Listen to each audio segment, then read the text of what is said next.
Queridos amigos, irmãos, irmãs, homens e mulheres de todas as idades, que aqui se encontram no nosso auditório, no Caridade e Fé, na cidade de Parnaíba, litoral do estado do Piauí, nordeste do Brasil, e aqueles que nos escutam pela rádio Ismael.net.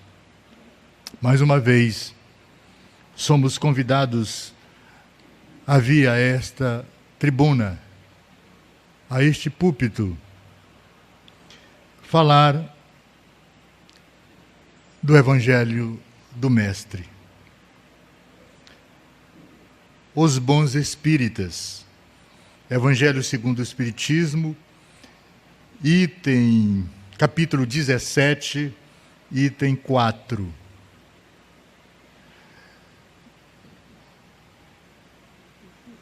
Na verdade,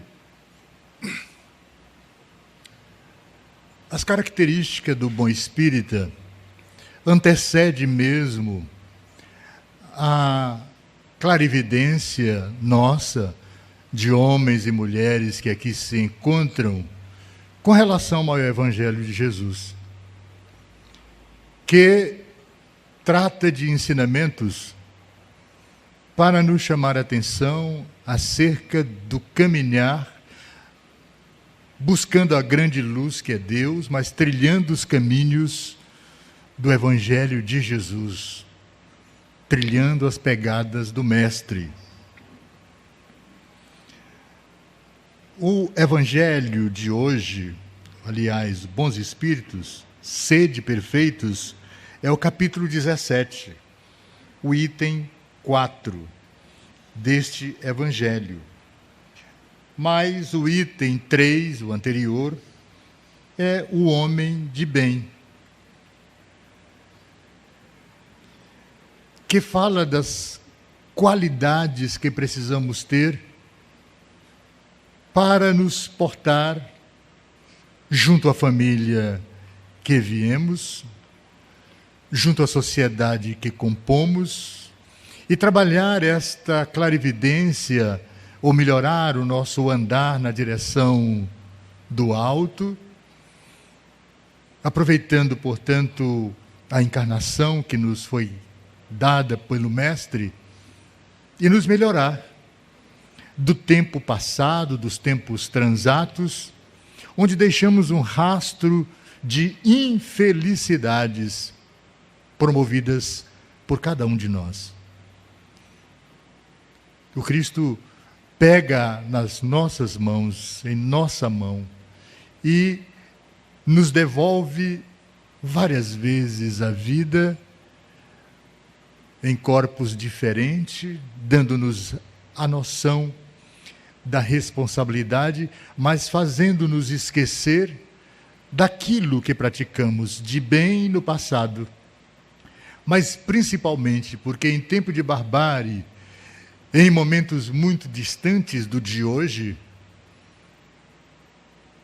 que nos deixa extremamente nervoso por falar diante de vós, mas que não tinham nenhum constrangimento no passado de atingir o outro com o golpe que lhe tirava a vida, que lhe saqueava as riquezas, que lhe tirava o lar, a família.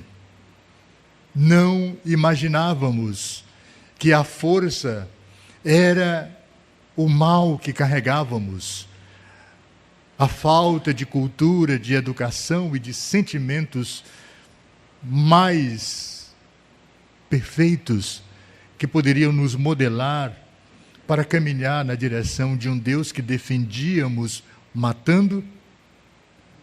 Hoje, me encontro numa situação que já falei, extremamente esperançoso que eu possa dizer as coisas que precisamos ouvir e fazer daqui para frente, para não nos lamentarmos como aqui faço agora. O Evangelho é muito pessoal, é para cada um de nós. Ele não foi feito para que fizesse bem aos outros. Ele é para nós, para o João, para o Pedro, para a Maria, para o Antônio, para o Miguel, para qualquer criatura, para todos. No texto de hoje, os bons espíritas, não vamos falar mal daquilo que praticamos hoje. Porque o que praticamos hoje, apesar de não conhecermos a matéria profundamente, o sentimento que deve nos assegurar de estar fazendo o melhor de nós na difusão do cristianismo, do Evangelho do Mestre, burilando as nossas consciências para trabalhar sentimentos mais colocados no dia a dia das nossas vidas, a fim de sairmos da dificuldade de entender que, como espíritos criados por Deus, nos iluminar é necessário, é preciso. E ninguém caminha na direção de Deus que não seja para glorificar a este Pai de bondade infinita, a trabalhar os ensinamentos contidos nos Evangelhos que Jesus nos repassa, mas que é o Evangelho de Deus, que está impregnado nas mentes de mundos ditosos, em bilhões de galáxias, que na maioria das vezes tem bilhões de outros planetas maiores do que nós, e às vezes infinitamente menores, não no tamanho da casa como nós temos a Terra, mas no crescimento moral do homem que lá habita, do espírito que habita, de forma completamente diferente dos corpos que nós possuímos, para que estes espíritos possam vivenciar a experiência aqui na Terra. Todos nós, homens e mulheres que aqui estamos, ainda neste momento, não sabemos de onde, na verdade, nós estamos vindo. De um passado muito distante, mas talvez vindo de outros planetas inferiores à Terra. E por isso, mesmo sendo criaturas medíocres, e aí eu falo de mim, ainda assim, nós estamos bem melhores do que outros que habitam esses planetas menores.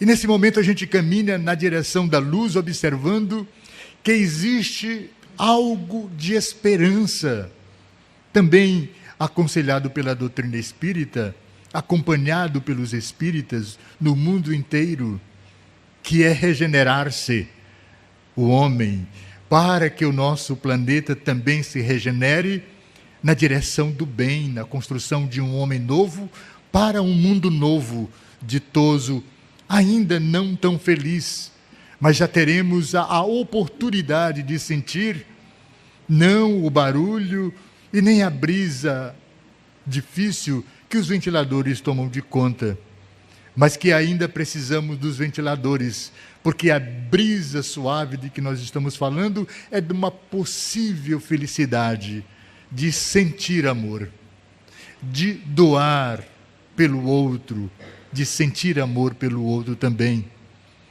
Ainda não fazemos isso. Ainda não experimentamos a condição de criaturas que sabemos amar. Um único exemplo, só um. Por alguns instantes, segundos, no seu tempo, pisou a terra. E a nossa ignorância, a nossa falta de compreensão sobre aquilo que ele veio falar, o amor, é tão pequena essa compreensão, que o mandamos de volta pelo momento mais horripilante promovido pela barbárie humana. Um justo levado ao holocausto do seu corpo físico e da sua vida entre nós, pela incúria de buscar não as coisas de Deus, mas o poder terreno. Falar de homens que ainda não têm esse sentimento de amor, mas que através da doutrina espírita querem compreender para se melhorar, como realizar a tarefa. O texto de Kardec é perfeito. Vamos falar algumas vezes e ler algumas vezes ele aqui.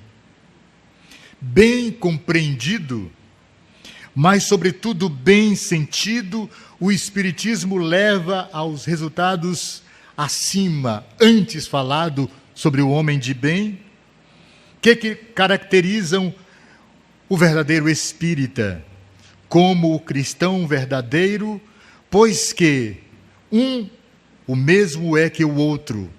O Espiritismo não institui nenhuma nova moral, apenas facilita aos homens a inteligência e a prática do Cristo, facultando fé inabalável, esclarecida aos que duvidam e vacilam. Ou seja, nós temos nas nossas mãos o Pentateuco Espírita, prometido por Jesus e trazido pelas vozes vivas dos Espíritos iluminados, que antes mesmo do Cristo chegar, já tinha uma noção do sentimento do amor. E esses Espíritos, motivados pelo Espírito de verdade, que é o próprio Mestre, falam deste Evangelho nos 4 quadrantes do nosso planeta. Dezenas de vezes o mesmo texto, como os bons espíritas. O capítulo 17, Sede perfeitos, todas as páginas chegaram à França do século 17 e 18 pelas mãos de vários médiuns espalhados no mundo inteiro. Kardec os recebe, porque como era uma missão divina, como era um trabalho do Cristo e de espíritos que falaram nos mais diversos continentes, países e cidades, por médiuns que ainda sequer tinham noção da responsabilidade da mediunidade. Para que esses textos, colocados um sobre o outro ou um ao lado do outro, pudéssemos examinar a veracidade do conteúdo. Foi assim que Jesus, como Espírito de verdade, traz-nos a condição primeira de reconstruir o seu Evangelho tão desprezados pela igreja primitiva, pelas igrejas reformadas, a fim de que, retomando a simplicidade de Jesus e do conteúdo do Evangelho, dar à criatura humana o momento de repensar-se, voltar à sua origem humilde, trabalhando o sentimento sutil que é o amor, experimentado diante de nós por Ele e nos excita através do seu Evangelho a trabalhar esta confiança, para que sejamos cada vez mais simples e, por isso mesmo, possamos aprender a espargir a partir de nós, fazer exalar, onde quer que estejamos, a luz que deixa em nós o Evangelho de Jesus. Então, muitos, entretanto, dos que acreditam nos fatos das manifestações, não se lhes apreendem as consequências como o alcance moral, ou se os apreendem, não os aplicam a si mesmos.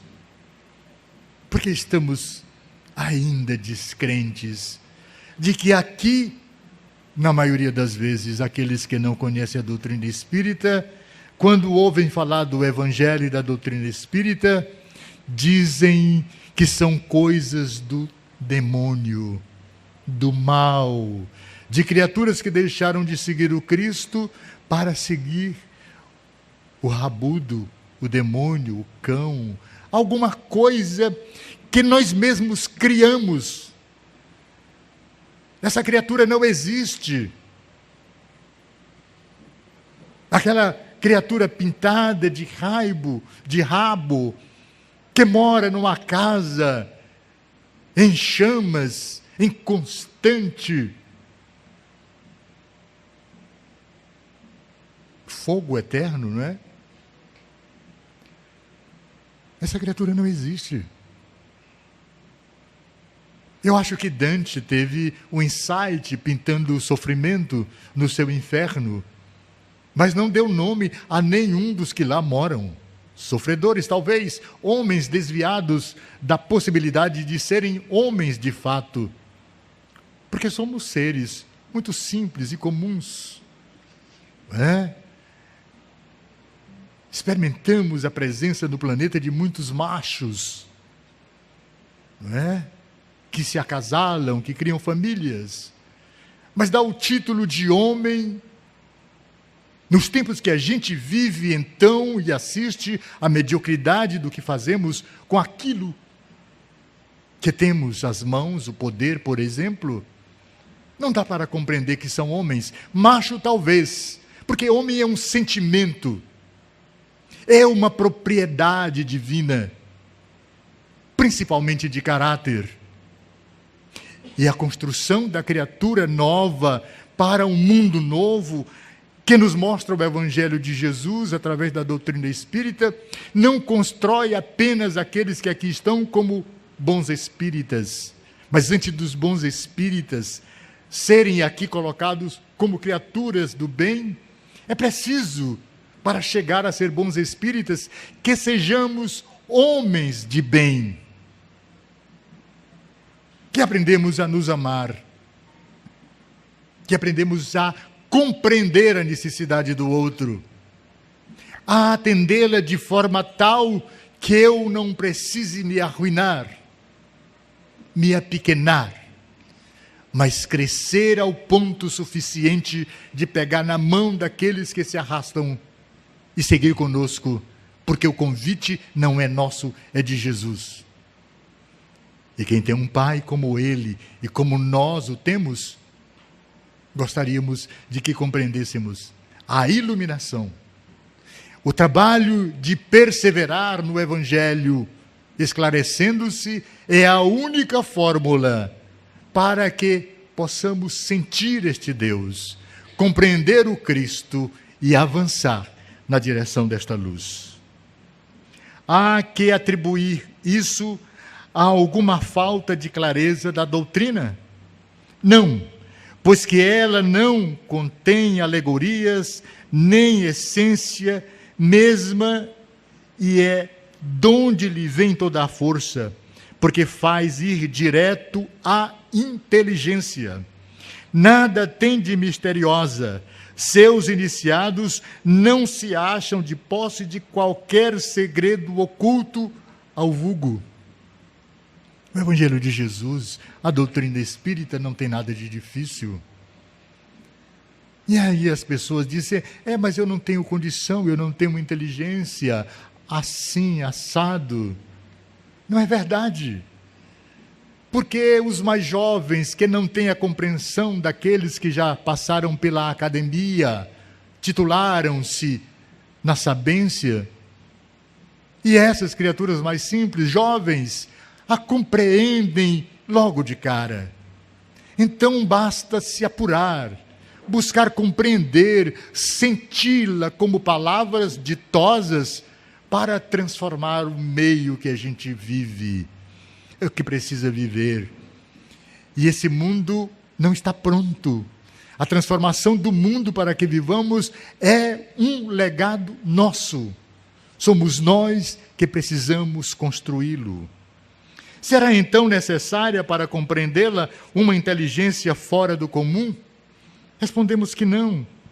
Não tanto que há homens de notória capacidade que não a compreendem, ao passo que há inteligências vulgares, moços mesmos apenas saídos da adolescência, lhe apreendem com admirável precisão os mais delicados matizes da doutrina espírita.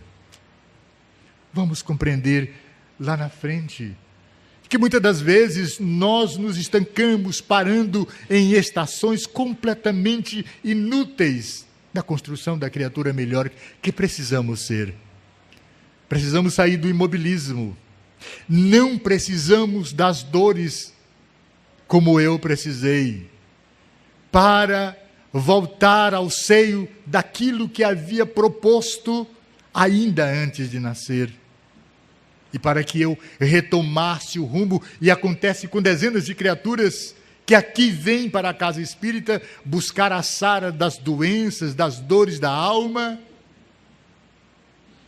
foi preciso assistir, numa tarde de domingo, um incidente extremamente grave, onde 2 filhos queridos, por um choque elétrico dentro de uma lagoa, mudasse de plano e nos deixasse atônitos para compreender onde jovens de 13, 15 anos poderiam merecer de Deus um arrebatamento tão dolorido e para um pai tão perverso. E aí é a única razão que encontramos para que possamos observar com simplicidade que os desígnios divinos são muito maiores do que as nossas pretensões. É muito mais prático mandar 2 emissários que precisam de um determinado tempo para nos sacudir o espírito e chamar-nos a atenção para o essencial.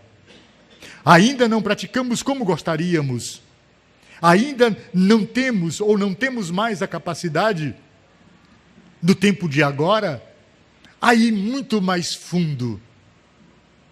Mas enquanto houver vida, enquanto tivermos a coragem de abrir os olhos na direção do alto e poder rezar ao Cristo e pedir força para uma transformação momentânea agora e complementá-la N vezes, se possível, em encarnações futuras, batalharemos. E o convite do Cristo é esse mesmo. Não se desespere porque nos equivocamos agora.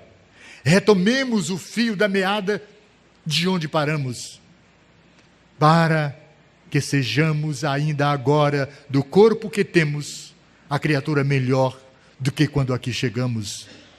Educando os nossos filhos, ajudando os nossos amigos, mas observando no caminhar dos que nós achamos inimigos, porque na maioria das vezes eles não são os inimigos, mas são aqueles primeiros mestres que ao longo da vida nos colocam na direção do bem, por nos trabalhar o sentimento do amor próprio.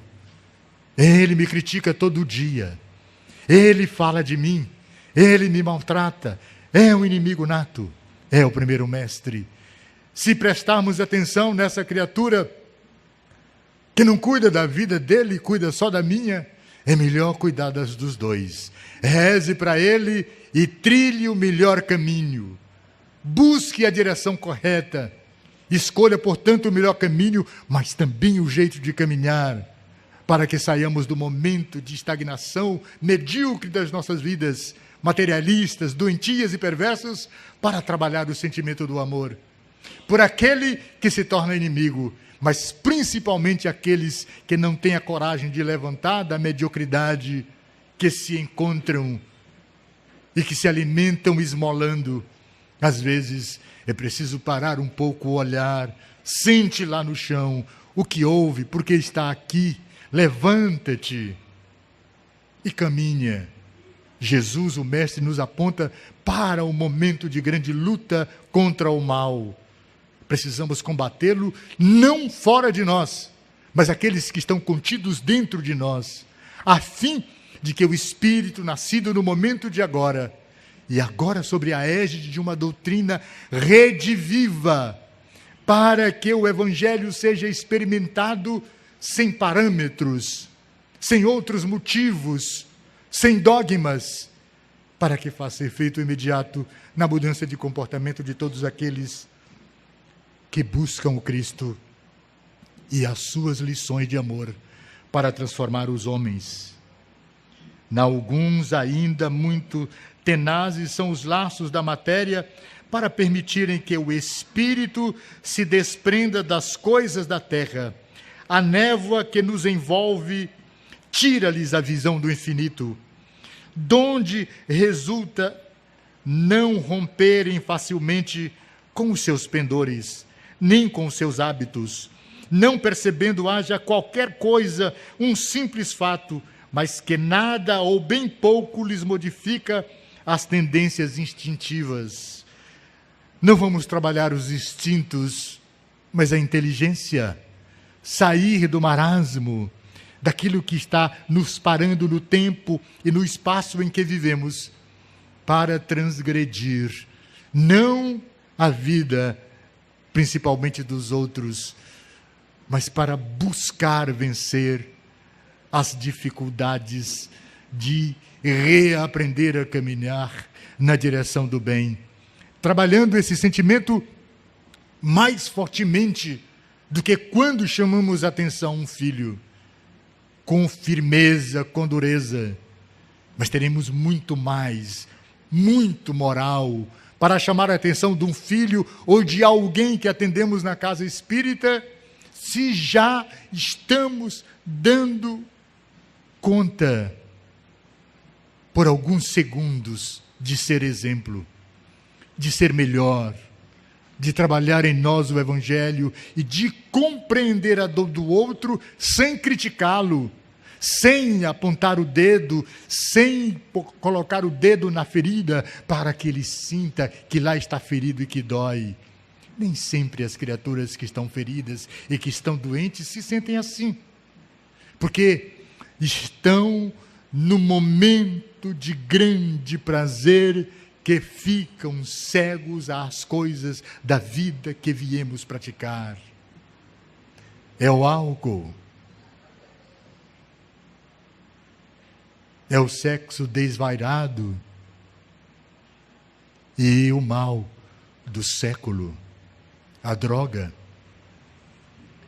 E nos vemos tão medíocres que o mal que provocamos pela ganância do vil metal do dinheiro. Estamos assistindo comunidades inteiras numa grande cidade bilionária, homens e mulheres, como zumbis, se transladando de uma praça a outra, fazendo valer a sua vontade do prazer medíocre que mata o espírito, que humilha a criatura humana. Não eles que estão lá, mas nos humilha por não termos nenhuma ação de uma prece diária para pedir: Pai de bondade, dá-lhes consciência, dá-lhes razão, para que eles mereçam caminhar numa direção completamente oposta à que eles escolheram no momento de hoje. E não estão acontecendo apenas em São Paulo, em Curitiba, em Brasília, em Recife. Está acontecendo dentro das nossas casas, no subúrbio das nossas vidas, na Ilha Grande de Santa Isabel, no bairro São Vicente de Paula, no aeroporto, aqui na periferia, ao nosso lado. Atém-se mais aos fenômenos que a moral.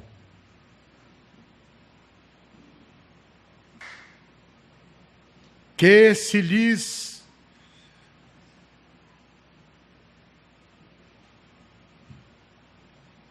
afigura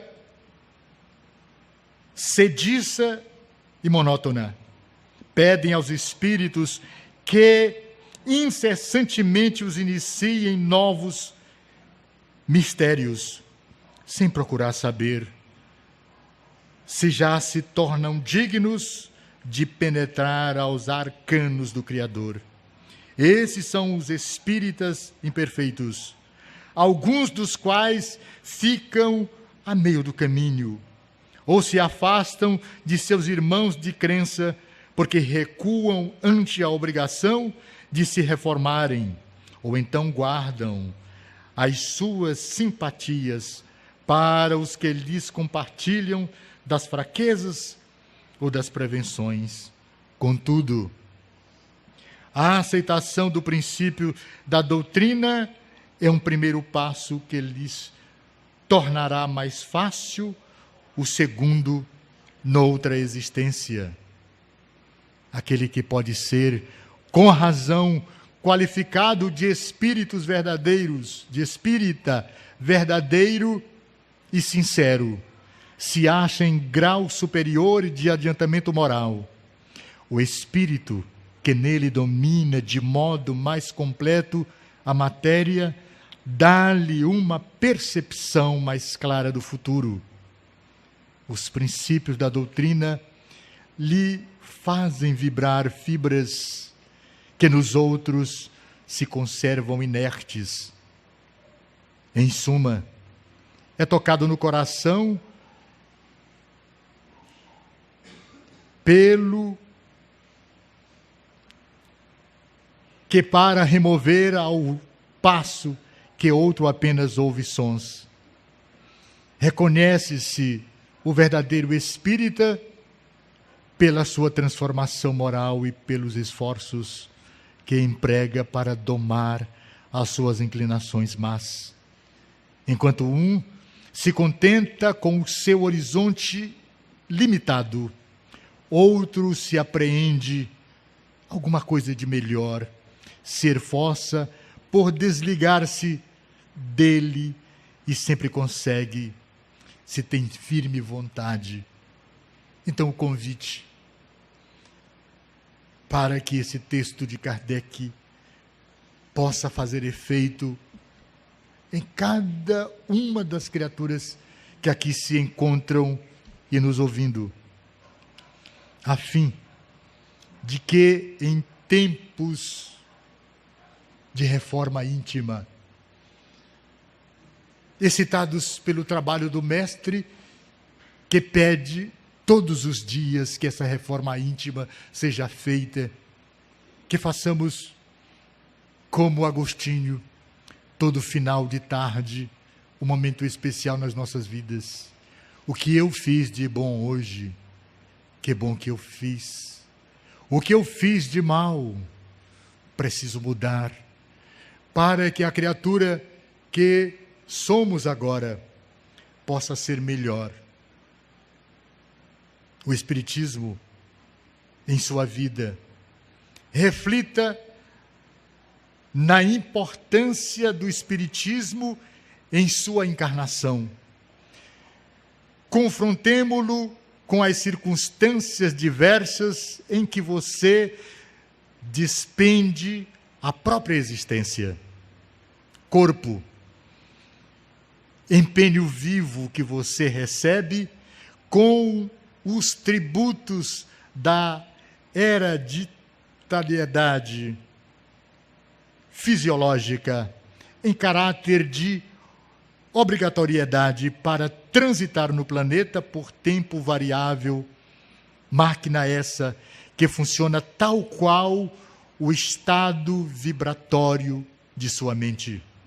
Família, grupo consanguíneo, a que você forçosamente se vincula por remanescentes do pretérito ou imposições de afinidade com vistas ao burilamento pessoal. E ela nunca é apenas um momento fortuito pelo laço de amor entre um homem e uma mulher. É porque este homem e uma mulher combinou lá atrás, antes de aqui vir, ou de vir para cá, de que viriam e traziam em companhia alguns amigos ou principalmente inimigos para trabalhar o sentido do amor e reformar aqueles que foram algozes no passado. Profissão. Quadro de atividades constrangendo-lhes as energias, a repetição diária das mesmas obrigações de trabalho, expressando o aprendizado compulsório, seja para recapitular experiências imperfeitas do passado ou para a aquisição de competência em demanda do futuro. Portanto, é um momento de refazimento, de aprendizado para sermos melhores trabalhadores no futuro. provas, lições retardadas que nós mesmos acumulamos no caminho através de erros impensados ou conscientes em transatas encarnações e que somos compelidos a rememorar e reaprender. As dificuldades da vida de hoje somos também responsáveis, e é trabalhando a imperfeição, o dessabor de estar no lugar que estamos agora, como trabalhador, para melhorar a caminhada. Doenças, lições retardadas que nós mesmos acumulamos no caminho através de erros impensados ou conscientes em transatas reencarnações e que somos compelidos a rememorar e reaprender. Problemas, doenças, problemas que carregamos conosco, criados por vícios de outras épocas ou abusos de agora, que a lei nos impõe em favor do nosso equilíbrio. Decepções, cortes necessárias em nossas fantasias, provocadas por nossos excessos, aos quais ninguém pode fugir. Inibições, embaraços gerados pelo comportamento que adotávamos ontem e que hoje nos cabe suportar em esforço reeducativo.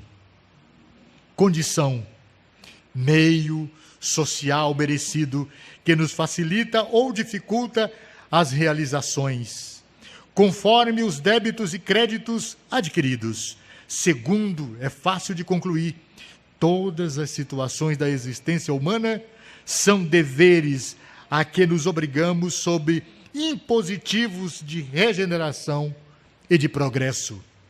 Mas a doutrina espírita é o primeiro sinal de que estamos entrando em libertação espiritual à frente do universo, habilitando-nos pela compreensão da justiça e pelo serviço da humanidade, a crescer e aprimorar-nos para esferas superiores. Pense no valor do Espiritismo em sua vida. Ele é a sua verdadeira oportunidade de partilhar a imortalidade do Espírito que somos, e precisamos começar hoje. Não podemos perder tempo. Ninguém é tão cego que não possa ver, pelos ouvidos, pelos sentimentos. Ninguém é tão maluco que não tenha um segundo de sobriedade. Ninguém é tão doente que não recupere a sensatez no último momento do tempo de agora. Todos somos convidados, não só a participar do momento de construção do Evangelho Redivivo de Jesus, mas principalmente tentar moralizar-nos como criaturas humanas, que vivenciam uma experiência magnífica no momento mais difícil da comunidade humana sobre o nosso planeta. A mediocridade, a ganância, a falta de caráter, a desumanidade dos homens que nos dirigem. Mas a culpa não está apenas nele, porque somos nós, os cabeças pensantes, que no momento de colocá-los na posição de mandatários, de governantes, de dirigentes, somos nós que mediocremente elegemos pela ganância receber em troca da oportunidade de mandar alguém. Melhor seria dar as costas e voltar para casa a duvidar dos sentimentos de bondade de Deus, que nos delega o direito de dirigir os nossos destinos e pela nossa mão colocar lá aqueles que precisam. Não precisamos falar do tempo do homem com grande dificuldade agora. Precisamos falar dentro de nós daquilo que nós somos agora e tentar observar numa autocrítica muito especial de nós para conosco mesmo.